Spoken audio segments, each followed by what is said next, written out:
Drama, romance, soul-crushing defeat. In this game, you'll find one of these things and more. This is the good, the bad, and the bland of Slay the Spire.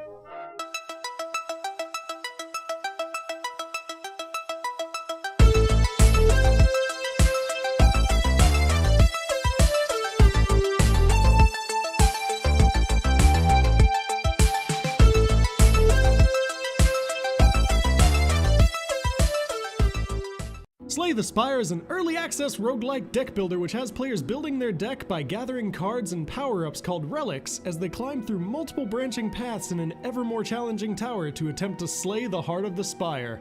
The game currently features 2 playable characters and 2 game modes with more content set to be released on its way out of early access. Now that we know what the game is, let's start diving into what parts of the game I feel are good.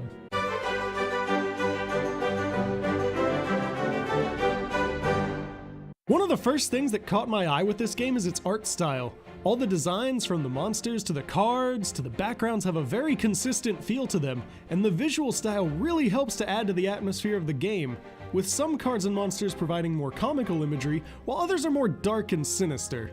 I also really appreciate being able to see what type of encounters each path would take you to, as it allows you to plan out your runs to a certain extent, which is a feature most other roguelikes tend to be lacking.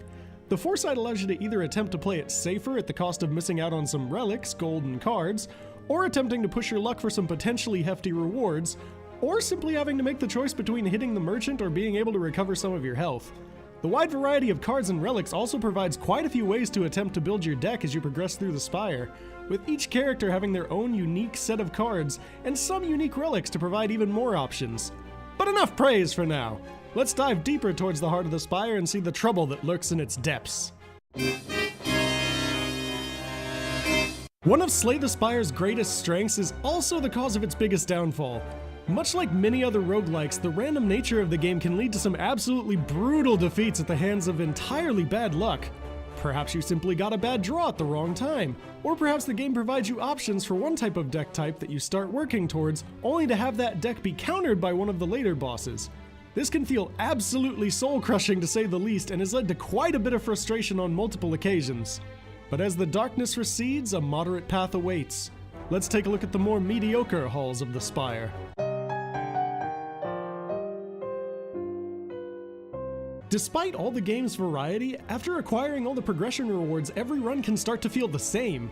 The Ascension mode does little to alleviate the repetitive feeling of the main mode, with the different effects merely making the runs more difficult than before. And while the recent introduction of the Daily Challenge mode has done a decent job of creating a mode to counter this repetition, it lacks the time flexibility of the normal mode of the game, as you're unable to stop midway through. Now, having traversed the Spire, we approach the heart, which only leaves us with the question of if our journey has been worth the climb. Slay the Spire is an absolutely fantastic roguelike that, despite its repetitive nature, has managed to keep me enthralled for the better part of the past month, having me return to it again and again to see what new content has been introduced and what new challenges lie in the daily run. The developers are constantly adding new features to the game, as well as adjusting the content they introduce based on community feedback. You can tell that a lot of love and care went into making the game, and that the developers are doing everything they can to make it into an absolutely fantastic game. If you enjoy card games, I can't recommend this game enough. The content it currently has is well worth the $15.99 price tag the developers are asking for it, and their continued support of the game with new weekly content patches continue to add more value to the game. But I want to know what all of you viewers watching think of how the game looks, or if you've played it, what your thoughts are on the game. So hit me up down in the comments, over on Twitter @WalkVirusGaming, or in our Discord. Thanks so much for watching, everyone, and until next time, keep gaming.